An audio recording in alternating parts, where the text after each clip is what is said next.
Ndị be anyị ekene m unu, Igbo mụrụ nze m ọzọ, ekenekwa m unu ma kene ihe na-emere unu ihe. Anyị ka nọkwa n'akwụkwọ a bụ Ọkpa akụ erieri. Cheta na ebe anyị kwụsịrị bụ mgbe Akụbụzọ bupụtara akwụkwọ o jiri edekọ ego dum o tinyere n'igbe ya, gbakọọ hụ na akpa ya dị nnọọ arụ.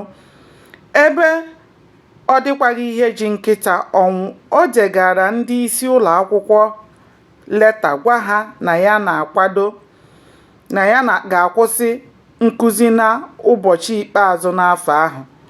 Ọ gwara ha na ya na-aga ịgụ akwụkwọ n'ala bekee, ma ọ dị okwu ọjọọ ọ gbakwunyere n'akwụkwọ ahụ o dere.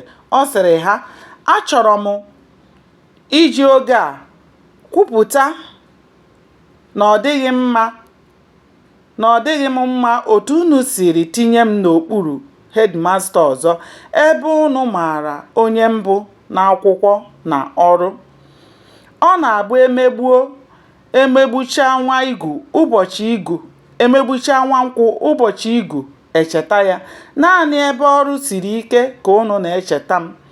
Ya dịba ka ube gwara ọkụkọ. Mgbe m lọtara, anyị amara onye bụ onye. Ọ bụ ezie na Akụbụzọ enweghị ọtụtụ enyi, ma otu o siri agba mbọ maka agamnihu ya na-atọ ụfọdụ mmadụ ụtọ. Ndị ahụ ịgba mbọ ya na-atọ ụtọ bịara isuru ya ọfọ ka njem gaziere ya. Mmadụ ole na ole nyere ya ihe inye aka na ihe ncheta iji gbaa ya ume. Ịga ala bekee abụghị ihe nta. Ọ chọrọ ego, amamihe na ịgba mbọ ka mmiri ghara itibido onye ahụ. N'ihi nke a, ọ bụ naanị mmadụ ole na ole na-aga ala bekee. Ọ bụghị onye apụtaghị ụra ehihie ọ gawa.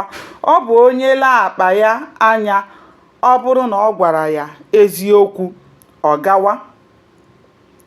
Onye si ka ya gaa na ibe ya na-aga, o nwere ike iru ebe ahụ agbara ya ụgbọ nwamkpi, ma ọ bụ achụchigha ya azụ ma ọ bụrụ na ego ya gwụ, ma ọ bụrụ na o ribido ya.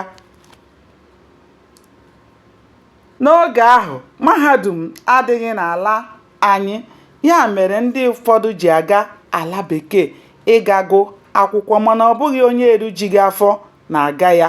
Gbanịa na-esonyere m ka anyị chọpụta ihe mere n'ime akwụkwọ a bụ Ọkpa akụ erieri. Aka m bụkwa nwanne unu nwaanyị Oriakụ Uju Anyanwụ. Ndewo, ka o mesịa.